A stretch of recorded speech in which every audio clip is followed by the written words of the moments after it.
Good morning, everybody. We are actually doing this show in the morning, Coffee Talk, here in a kind of cool January because we haven't gotten snow yet. And I think that's really cool. I want to make some announcements first.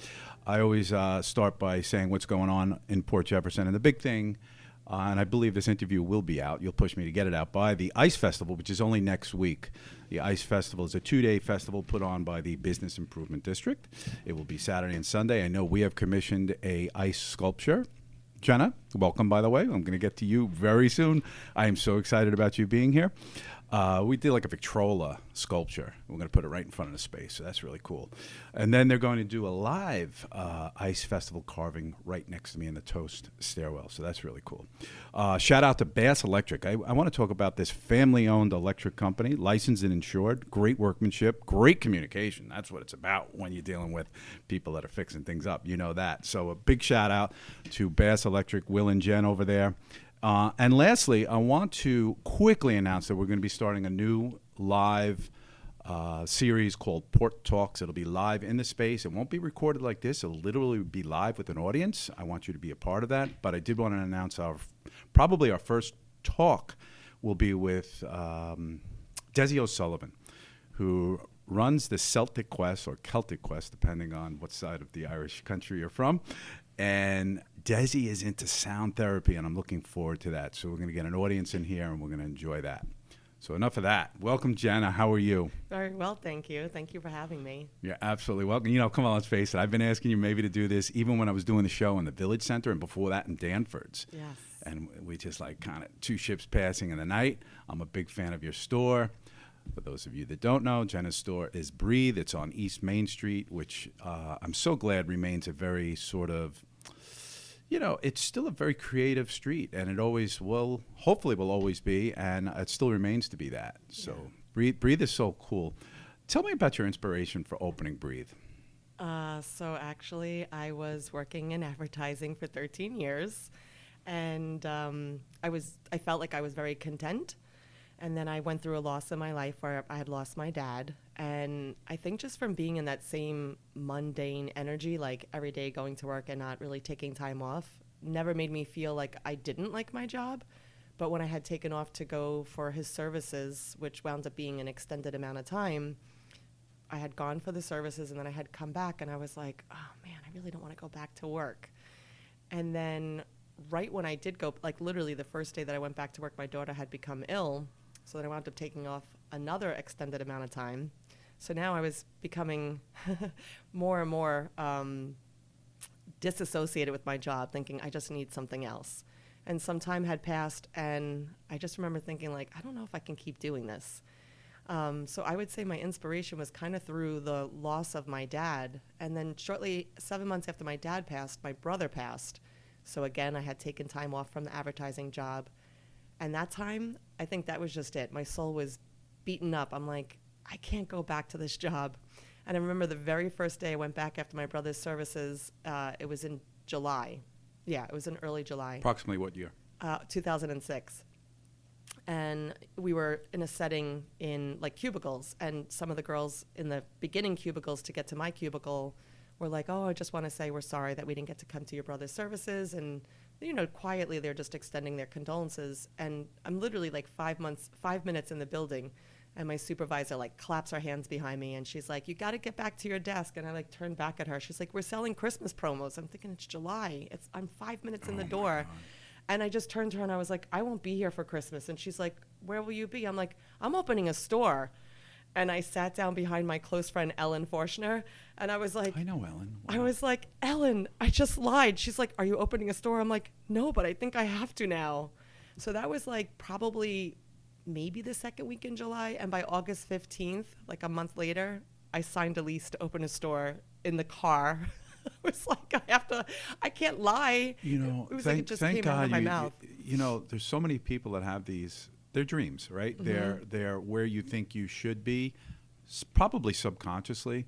But we talked a little before we got on the air here, and we just talked about Geminis are truly that way. Similar story, by the way, in the place we're sitting right now. Very similar story. And a similar story, really quickly, because this is going to come around to how we first met, was me working for Radio Shack. So I'm dating myself, but very successful business operation. Radio Shack, people know they had thousands of locations, and I did something very similar. It was the Radio Shack at the Smith Haven Mall, the outside store. If you remember, Ben's used to be there. It was really good. And I did the same thing. I go to my my boss. I go, I'm leaving. I hadn't started the business yet, and that was FSBO, for sale by owner. Just like that, because you look around and you go, is this all there is? And that ran successfully for 20 years. But it's so funny. I did not remember this until you reminded me that you and I met, because I eventually had my office in the Yankee Trader Plaza. This is great for people that know the area, right on Route 112 in Coram. And you were in ad sales. I certainly was in ad sales. Published hundreds of magazines through the years. And I met you because I always needed help. So we placed our help wanted ads with you. That's insane. Mm-hmm. That's incredible. And I remember it like it was yesterday. That's crazy. I didn't know you, but I knew, like, everybody knew who you were, because you were at the direct end of us, and it was just like you were like the next big thing in the shopping center. So when you would come in, it was like, let's get up to the counter and help Kevin. Great years. It was so great. No internet then. We're talking about 91 probably. Yeah. So, we really were the source for real estate by owners, and there was no other source. And Newsday eventually went with photo ads. They didn't have photo ads back then. Yeah. So that happened, then the internet happened, but we truly touched it off. And those were some great years. I'll tell you one regret I have. John Sutton, I hope he's still around. John went back to New York City after selling the business successfully. Yeah. Right? Sutton or Sutter? Sutter. John pulled me in and said, Kevin, you really need to own this plaza. And at the time, I could have bought it. And I didn't buy the plaza. That's one regret I have, because it probably is worth a lot of money today. Yeah. And I know what he offered it for. But genuinely, everything happens for a reason. Thank you. Everything. Yeah, I agree with that. Even when you feel like you might have missed an opportunity. Yeah. It really was not your time. Yeah, I like that. Yeah. I like thinking that way. That's good. That's good. So now, let's fast forward. Well, first of all, where'd you grow up? Where did you actually go to high school? I went to high school for most of my time at Center Ridge. Center Ridge High School. Mm-hmm. Wow, that's fantastic. I went to Newfield. Okay, wow. So we didn't know that. We're No. discovering that. So, but now we've known each other in the village, but we have this whole history in the past. It's fantastic. And you're now embarking on an expansion, right? I don't know that people know you have 4 or 5 stores now. 5, yes. You have 4 in New York, 1 in Texas. Yes. You'll have to explain this expansion and how that happens. Like, you're making your own way with this. It's fantastic. I always knew I wanted multiple locations, but I didn't really think it was going to happen because I had a hard time, establishing myself. It seemed like every time I would get some momentum going, something would change in maybe the structure of the business or our economic system. It was just always something. I would like tangibly be right there, and something would happen. And right up until, as silly as this sounds, right up until Pokemon became a thing in the village, I was still struggling. But it was like, I didn't even know about Pokemon. My 6 kids weren't Pokemoners. So all of a sudden someone put us on this map, and all these Pokemoners were like, what is this store? And then it was like all of a sudden my store became really a popular store. So it was only until that Pokemon thing happened for me. Wow. As part of the game, or just... Yeah, they made it where you're walking around on your phone, and someone put me on a Pokestop. So they would literally stop right in front of my shop to catch whatever they're catching. I still don't know anything about Pokemon, but they would be Thank God. right there in front either. of the store and looking at it like, what is this? And then I even remember buying like Pokemon charms just to get them to come in, because then I could get them outside, but I couldn't get them in. And that was what really changed this location. So once I started to get some more foot traffic, I was like, okay, maybe my dream is back on the front burner, because I knew I wanted multiple locations, but it seemed so far away. Like you said, we have a lot of dreams, but that was always like a dream. It didn't seem tangible enough. And then 4 years ago, I finally just took the leap of faith and opened the second store in Bayshore. Now, at that point, I'd already been in business 12 years before opening my second location. Store. And then I was just starting to get some momentum, and then my breakup with my husband happened. So once again, I lost that momentum. And then I want to stop there just for a second, not to delve into your personal life, but I want to commend you, because I want to say this, just what I see. I mean, you feel to me very healthy now. You obviously seem healthy physically, but your mind, because I've known you through the years, both in person, but also your online presence. You're not afraid to have a beautiful social presence. And so, again, where most people could have given up, and I've seen people really go down a really negative road and stay there. But I want to say that I personally noticed that, boom, you bounced up. Regardless of your expansion in business, I think you really were able to personally rise up. Am I right? We never talked about this. Yeah. It was definitely a huge struggle for me, probably one of the biggest struggles in my life. And I definitely wallowed in like self-pity Yes. and blaming myself for so many things. I think maybe our perception of things is that we tend to want to blame somebody else, but I figured at this point in my life it was time for me to take responsibilities for my shortcomings. But it took me a really long time to even be able to think. I couldn't even think clearly. Were those perceived shortcomings, or there were some things you really actually did checks and balances? No, definitely my shortcomings. Okay. Yeah. A lot of it had to do with insecurity and probably not really, maybe not having enough self-love. So I think maybe even having so many children was like craving that, like, okay, let me have kids. How many kids do you have? 6. I didn't know that. I gave birth to 4, and Okay. I have 2 children from him. Right. So yeah, I even look back on that now. I still feel like I'm working on my shortcomings, but it took me like a good 2 years to even be able to think clearly, because I had never struggled with depression, and I had now realized Sure. that I was depressed. Just that realization's big, though.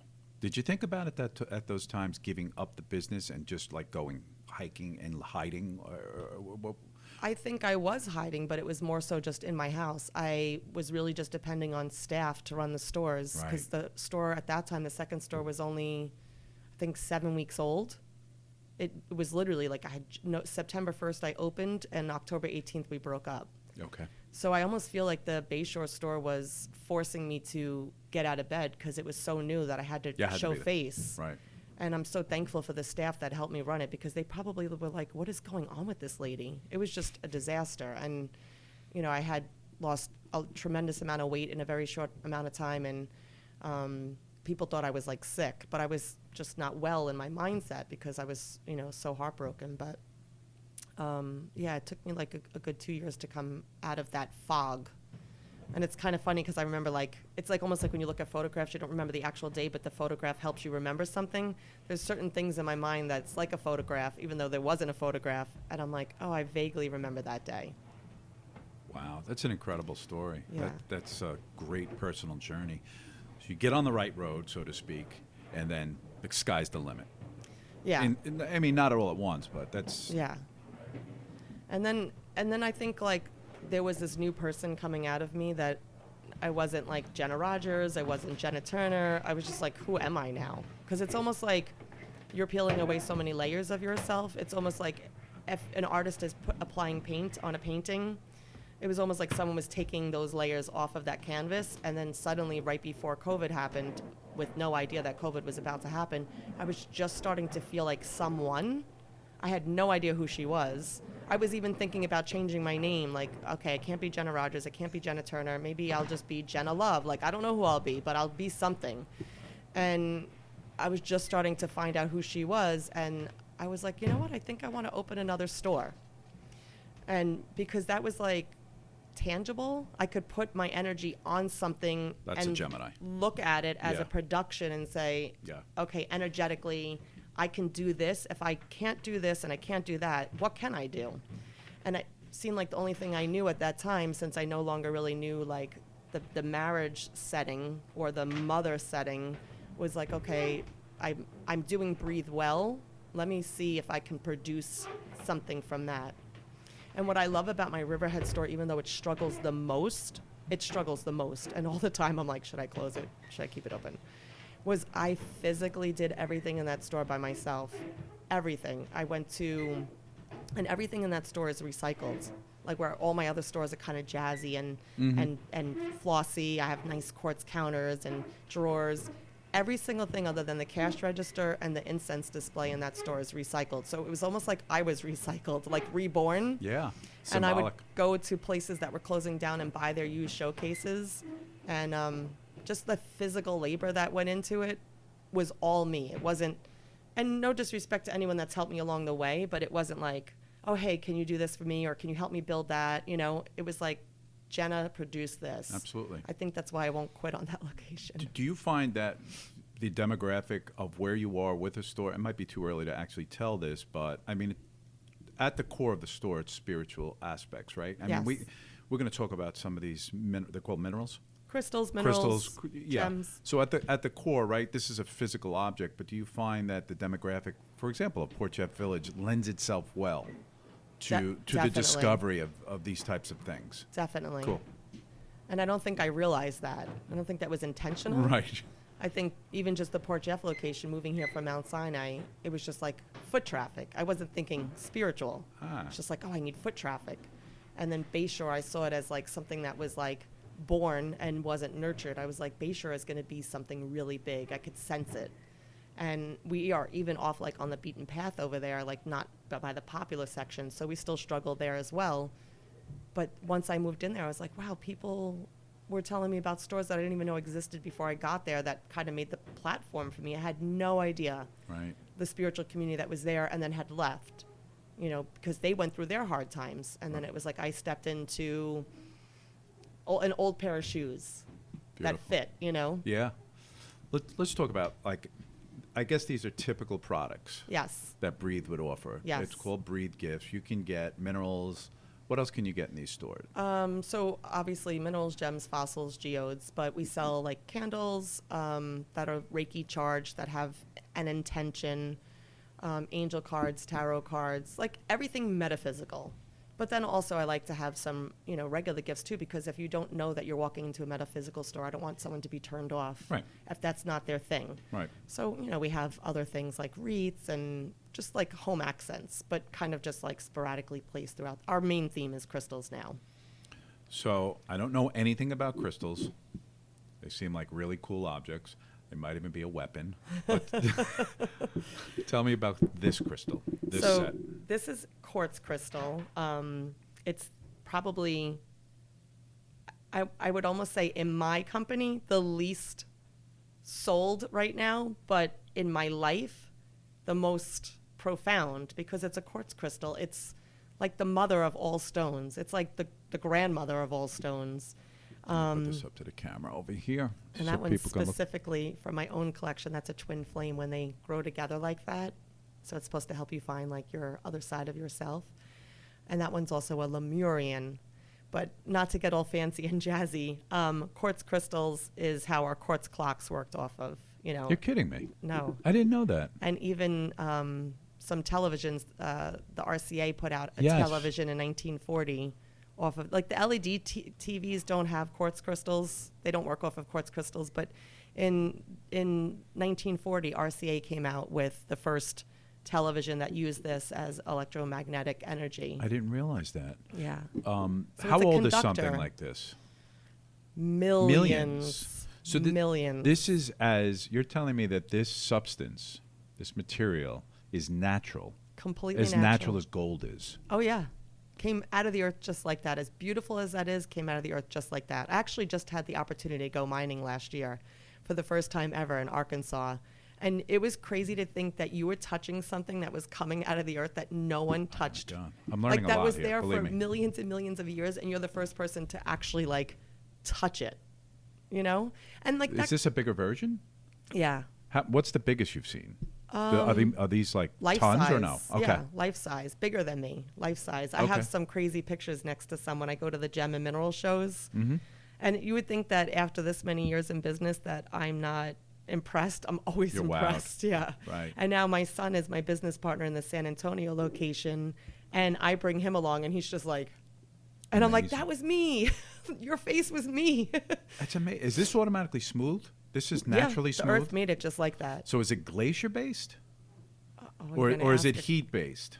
Probably Probably It's both. it's not I a think product it's- of a volcano, right? No, this one is not. Okay. Obsidian is, but it's probably. I mean, I had I'm a not friend here with- from. I had a friend with a band name Obsidian. Really Yeah, Oneonta, Obsidian. interesting. It is interesting. That's a natural crystal too, or a That's natural from mineral. volcano. That's from a volcano, obsidian. But I would say, to answer your question, to touch back on that, I would say it's probably heat and glacier based. Because I mean, think about New York. Think about the United States. Like, think about our temperature change and Think our about this bluff. Yeah, exactly. absolutely. So I would say, I mean, I don't know. I'd interestingly have to check that out, but I would say probably both. So people come to your store, and I know some people are very, very serious about their minerals and their crystals. They're healing elements to them, right? And so, do people trade these? Do they buy them and just use them for a certain reason? I'm so impressed with why somebody would start to do this. So like this is a conductor, so it's an amplifier. It makes everything in its company stronger, and it's also good for mental clarity. It's also the most powerful healing stone that you can buy. So people will buy this just to keep it in their space to be able to receive the energy that it's Wow. emitting. And then, there's the smaller scale minerals. And I just brought some to kind of show you. Also smooth naturally. No, so those are tumbled. Okay. They probably looked, blobby because they don't grow. Obsidian doesn't grow in points. It kind of is like, because it's from a volcano, it's more of like a glass. And then shungite from Russia grows or is produced in kind of like a charcoal look. I should have brought a raw one. And then we have onyx here. So they put these in tumblers so that people can keep them like in their pockets. Women keep them in their bras, whatever the case might be. But, to keep them on you to be able to receive the energy. And there's so many different ways to work with crystals, but sometimes people will use it from the energy that it's emitting, or they'll dump what they're feeling into the crystal. Amazing. You showed me something before. Can you demonstrate that again and Yeah. why that might be? So, okay, they say that, I'll give you an example. They say that shungite is the crystal that protects us from EMF rays that our cell phone is emitting. Electromagnetic. Electromagnetic field. Okay. So I brought 3 black crystals to just show you an example. Let me just pull this up to like the top. Okay. So you would look at these and not necessarily know the difference, perhaps. And sometimes people will send me photos and I'll be like, you have to bring that in because I have to look at that like in person. But for example, this one here is obsidian. So you could put obsidian on your phone and it does nothing. And you could actually hear it tap, so I'm really genuinely touching the screen. Yep. Then you could put onyx on your phone. I'll let you hear the tap. And nothing happens. But then the one crystal that they say protects you from the phone, listen. And it can actually move That's amazing. and control your phone. So naturally, that possesses something in it that is almost human, because that's the only other thing I know. I know when my finger gets wet, I can't just even got do that. goosebumps. It's crazy. Yeah, it's really cool. Because it's, people will come into the shop and I don't blame them. Like they walk in and they're like, not everybody. There's people who come in with intention, but then there's people come in and they're like, what are you selling? You're selling rocks? And I don't get offended. I'm like, yeah, we're selling rocks. Call them gems, minerals, crystals, whatever you want to call them. I don't get offended.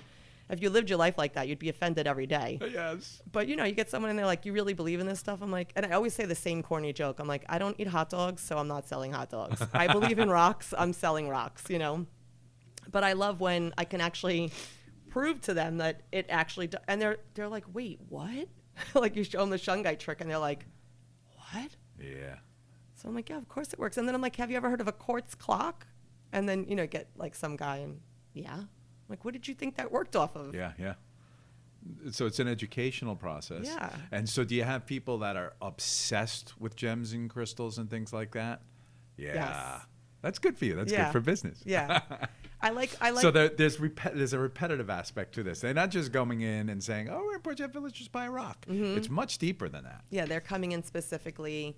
One of the big things we see is people that are working with crystals for fertility. So people will come in and say, do you have crystals that will help with fertility? And I have so many great stories about that. But just in short, like I'll say to people, don't hold on to these crystals too long because you might wind up with a baby. And then I see them and they're like, I got pregnant. Oh, like, you wow. see? I was buying it for a friend, and now I have a 3-month-old. I'm like, I told you. Yep. So, I mean, I genuinely believe in them. And I wish I had some fantastic story to say, like, I grew up on crystals. I didn't get my first crystal till I was 18. Gotcha. And I didn't even really get reacquainted into crystals until I came to the Port Jeff location. When I started in Mount Sinai, we were more like a Home Goods. Oh, I didn't realize you started in Mount Sinai. Where were you? In the Feast for Beasts shopping center. Okay. I was there for 3 years and 3 months. Was it still called Breathe? Yeah. It was still called Breathe. Yeah. I'm so glad you moved down here. Yeah. Do you have any pets, any dogs? I just put my dog down. He was Sorry with to me hear that. since the Christmas of 2006, the year I went into business. Oh, that Yeah. is I just put him down. I felt like it wasn't really fair. I felt like I was like just kind of keeping him alive I've for been me. there. Yeah, I've been there. Yeah. Keeping them alive with pills. Yeah. It's tough. That's a tough thing. So do people also, do they get crystals for that reason? For their pets, right? yeah. We sell these little cages that can go like on the dog's nice. tag, and you can put a crystal inside of it. So yeah, people come in for like anxiety for their dogs, like something to calm them down. Right, and they don't have to ingest anything. Exactly. Yeah, that's cool. Yeah. So Jena, I think you have an added advantage in terms of the promotion of your business that you're indirectly doing. Because I don't ever see you, I don't even think I do see you promoting your business directly, but you do it through a lifestyle, through social indirectly, I feel, where people recognize that you're authentic and that you're being you and you're not afraid to show a lot of different sides of you. And I think that bodes well for what you're putting out into the world, not only personally, but business-wise.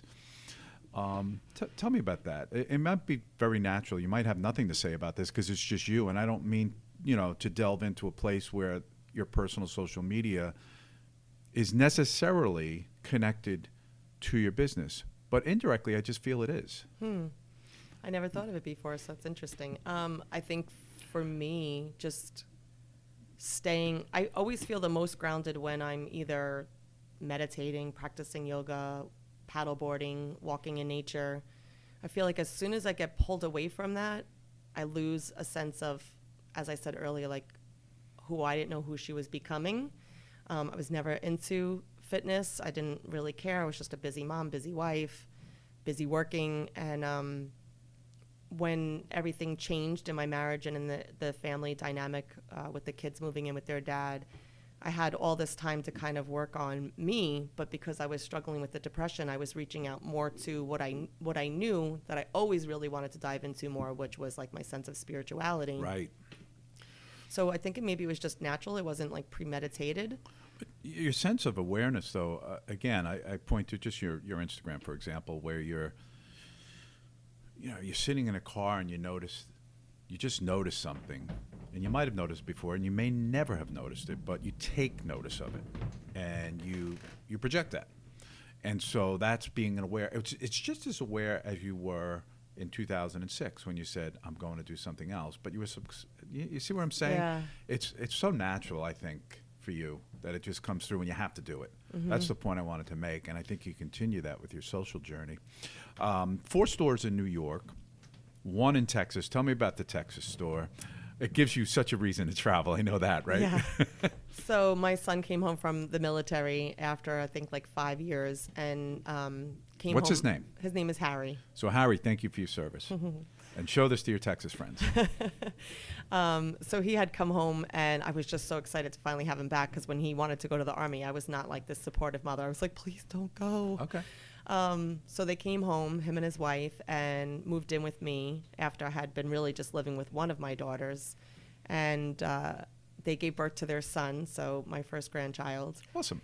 And You still only have one? Well, I just had my second one. Okay, So because I'm as- expecting one Really? June 7th Wow. this year. My first. Awesome. Congratulations. It's literally like, it's incomprehensible until you get to that feeling. Yeah. Yeah, they say that. Yep. So they, as soon as they came home was as soon as they left. He and a buddy of his were going to go to Texas. Well, his friend was moved back to Texas to become a dog handler. My son always wanted to be like a canine cop or like a SWAT officer.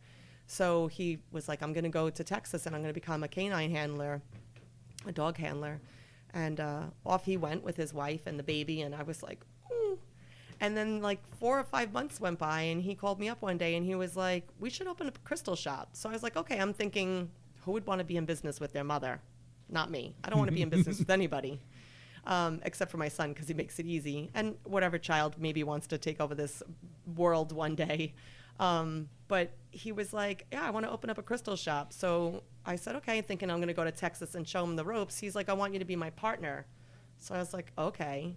So it really, like, all the negative came to my mind first, like, how am I going to go to Texas? How am I going to do this? And then I was just like, all right, I'm going to rent a budget truck. I'm going to load up from the warehouse in New York, and I'm going to head out to Texas. And that's what I did. And we opened up just like a year and 2 months ago. And he primarily runs it because he's in Texas all year round. And now they've had their second child. And now my daughter has moved over there too. So now I have 2 children there, a daughter-in-law, 2 grandbabies. And I did maintain an apartment there for 14 months. But now with the New York Port Jeff project, I wasn't able to keep it. So I just gave it up in November. But it was nice. I was able to just get on a plane, not have to bring luggage because I had this cute little apartment. Mm-hmm. So I have to admit, I haven't been there since October. I'm hoping to go in the next 6 days. I'm thinking maybe by the end of the week, check on the store, visit the family, and then he and I are heading to the Gem Show together. Oh, wow. Where is that? It's in Tucson. And they have the big show every year. Oh, that must be amazing. It really is amazing to be around all that energy, and you're working so hard. I already work hard, but when you're there, people think it's all I've done trade shows. It's brutal, but really rewarding. Yeah. Because your interaction and energy with people is like nothing else. Yeah. Right? You have to be them. It's amazing. It's I used to do positive it at the and Javits negative. Center. Yeah. Oh, yeah. Javits is amazing. Javits is amazing. It's overstimulating because you're there's people 360. Correct. You're you're on display, it's a lot. Yeah, that's really cool. So you guys probably do some FaceTiming or things like that so you can keep that connection. Yeah. Wow, that's great. Hey, Kevin, there's one more thing I wanted to mention. One of the important things for me is empowering people, once they buy products like this or they come in and buy anything, is not to keep them attached to you, to allow them to feel empowered to be able to utilize whatever tool that they want to work on or feel that they can go and do this in their own home. So one of the things I love is that people become friends in my location. So before you knew they were no longer customers. They had become a community of their own. I woke up to a beautiful message this morning from somebody in the San Antonio location thanking me and my son for how amazing she feels from having first stepped into the San Antonio location and feeling like she has found a sense of community there. And I've even now realized that when I do go to San Antonio, there are so many people moving from New York to San Antonio. In fact, when I was there just a couple of months ago, somebody had walked in, and I always say, "Hi, welcome to Breathe." And this young man was like, "Jena?" And I was like, "Samuel?" And it was one of my Port Jeff customers who had moved to San Antonio walking through the Breathe door. Amazing. And it was mind-boggling. I'm like, "You're one of my first Port Jeff customers." So the community has expanded. And that was only a hope of mine. I mean, of course, you have to sell products and you have to be able to pay your rent. But long term, you want them to feel connected. And it's really happening. People are really creating this community. And even just to touch upon it one step further, there's this customer that lives in Queens that keeps sending people to Port Jeff and sending people to Bayshore. And he now moved to San Antonio. He has even been telling people to go to the San Antonio location. It's just... People come in and be like, my friend from Queens sent me here. And I'm like, what's his name? Does he live in San Antonio now? They're like, yeah. I'm like, this man is really connecting everybody. It's just... That's what you want in business. So the community has expanded. Great referral. Awesome. By the way, lovely what you've done to the outside of it's 116 Main Street? Yes, Want to let everybody East Main. know that Breathe is on 116 Main Street, right here in Port Jefferson Village. It East Main. East Main, of course. It used to be Main. So that's why I get mixed up. Yeah, that used to be Main Street. Yeah, a long time ago. Yeah, 116 East Main Street. Breathe gives gemstones, crystals. As I was saying, you just did a beautiful job with the redo of the outside of that. Really spectacular. It gives East Main such a great look. I want to thank you for being with us today. Thank you. And I hope everybody visits you here in Port Jeff Village and your other 4 stores. Thank you. Thank you for everything you do. You're welcome. Thank you. I feel we've been, this is a thing that we had to do. You know what I mean? Long time coming. Long time coming. I'd like you to be a regular, so stop in every 6 months or so. Sign me up. Okay, you got it. And do a Port Talks. I'm down. Yeah, Let's that you got to do. That's going to be great. Okay, thanks again, Jena. Thank you.